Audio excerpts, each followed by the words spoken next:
Florida Gator recruiting because last week I had Corey Bender on from Gators Online, and we told Florida Gator fans there's going to be commitments coming, and over the weekend UF doubled their commitment total in just one weekend. They doubled it. I know they only had one heading in. They got two coming out of the weekend, so we're going to talk about that. But before we get into it, there is a headliner on campus, and it was five-star offensive tackle Felix Ojo out of the state of Texas. This was a big weekend for UF to get him on campus. How did you think they did? No, I think Florida definitely made up a lot of ground. I think with Florida, the main thing is that they understand they kind of have to play catch up. They got him on campus during the spring. This was his second visit. And from talking to people, in Gainesville, I know the family really likes the staff. I know one person mentioned to me, this is the type of family that Billy Napier does a really good job with as far as just his personality.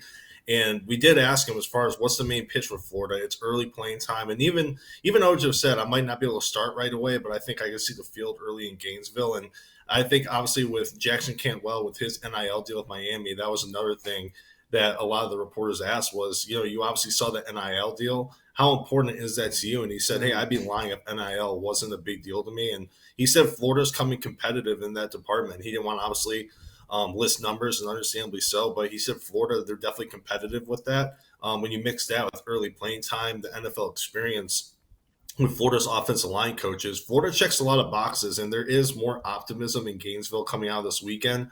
But this is a kid, he went to Colorado already in Florida. He still has Ohio State, Texas, a lot of OVs coming up. Mm-hmm. I think the biggest challenges with this, Florida be not as fresh in his mind compared to these other schools. So in my opinion, I think they're going to have to get another visit if they want to get him in the fold before the end of summer. But he did mention that he still wants to take some visits in the fall. He mentioned the Florida State game. Florida plays Texas this year. So there's a lot of big games this fall that he could potentially go to. And I think if Florida wants to get him in the fold, I think they're going to have to get him on campus one more time. That's possible. They could do that. You guys did a thorough job of covering all the visitors that were on campus, and it was a big weekend in Gainesville. So who do you think, though, when you look at the totality of the weekend, who did the Gators really make up ground on? Yeah, I think there's two I'll definitely mention. I think one of them is Chauncey Kennon out of Sarasota Booker, one of the top cornerbacks in the country. A lot of schools like Georgia, LSU, those are two schools that have been mentioned quite a bit for a while. But from our understanding, the in-state schools might be in the best spot right now. You got all the big three, Florida State, Florida, Miami, all competing for him. And Florida, since the spring, they got him on campus in the spring, and ever since then, they got the OV. They got vaulted into his top six. And this weekend, they really rolled the red carpet and made another leap in his recruitment. And I think right now, Florida's not just a hat on the table. I think Florida definitely is a strong contender with them. He has a really good relationship with Duron Wilson, the secondary coach. And obviously, early in the year, Florida, Will Harris was the former DB's coach who's now in Miami. We thought that was kind of going to, really knock Florida off the list, bring in a new DB's coach, trying to compete with all these schools, trying to play catch-up is probably the best way to say it. But I think one thing that's helped is the long-standing relationship that Kennon has with Billy Napier. Napier himself visited him at school in January. So when they were going through that transition as far as getting a new DB's coach, Napier played a pivotal role as far as keeping Florida on his radar. And now, obviously, Duron Wilson, the new secondary coach, has done an exceptional job recruiting him. And the belief that we have from talking to sources is that Florida definitely has a real strong shot here. It's another situation where, remember, this is the May 16th weekend. A lot of these kids are just going to start taking other OVs at the end of this month and through the middle of June. I think the biggest thing with Florida is trying to stay fresh in his mind, but I think the biggest thing to look at right here, Florida got him on campus in the spring, right? And that led to this OV. That was just one visit that really catapulted Florida into more of that serious contender category. Mm-hmm. And another big reason, too, is the presence of Billy Napier. He visited Kennon at school back in January. And, when Florida had to hire a new DB's coach after Will Harris went to Miami, we thought that was really going to knock Florida completely off his list. They were still playing catch-up at that time, but I think the biggest thing was that, we thought Florida definitely wasn't going to be mentioned as a possible OV, especially with his OVs already being set throughout June. But Florida was able to get on campus for the first OV. That presence of Billy Napier, he visited Kennon at school in January, and now Duron Wilson, the new secondary coach, has done an exceptional job of recruiting him.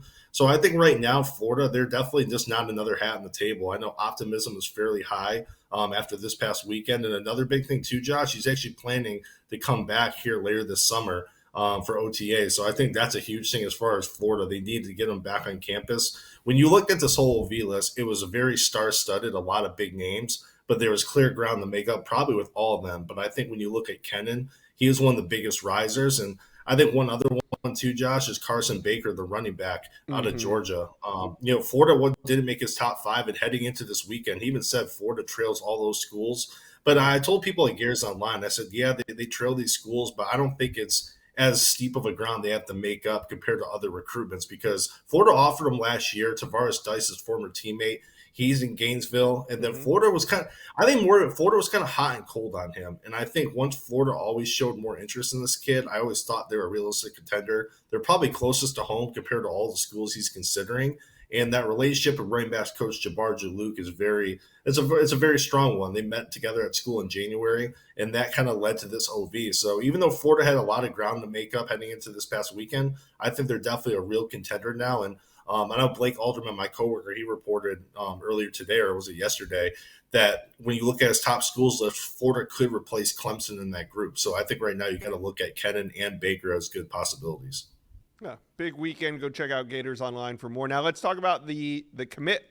Gators landed one. They now have two commitments, Will Griffin, and now they have Jamir Perez, who's an interesting prospect. 6'4", 330-pound defensive lineman from Cleveland, Ohio. How did the Gators get involved with him? It's interesting, Josh. So they offered less than a month ago. So I remember they offered him on a Friday. We spoke that day, and he said, hey, we want to get an OV set. You hear that with a lot of kids, though. It's kind of late in the game. The kid already has OV set. He was able to kind of schedule this very quickly. And then when he got on campus, he told us that he always wanted to play in the SEC. He obviously felt really at home with the staff. And I kind of told people over the weekend, I spoke to someone on Saturday. He got in late Friday night, too. So he got there fairly late. And then someone told me on Saturday morning, they're like, hey, we have a really good chance with this kid.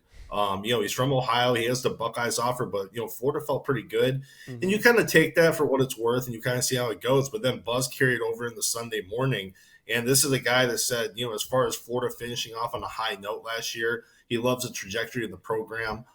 He really connected with his staff. And I think the biggest thing he said was, hey, I've always wanted to play in the SEC. He goes, I'm an SEC body. I'm an SEC type of player. And that led to his commitment. And I'm still kind of surprised. I thought, he still had Ohio State, Wisconsin, some other schools on the official visit schedule. And he said all those are canceled. And I've always kind of said it's really going to depend on, how hard how hard is Ohio State going to push for this kid?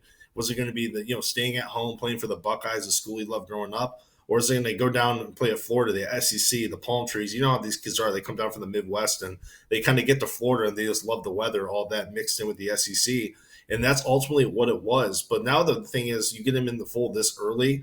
Once games roll around, we know Ohio State always has a really good schedule, right? They have all these big games inside the horseshoe.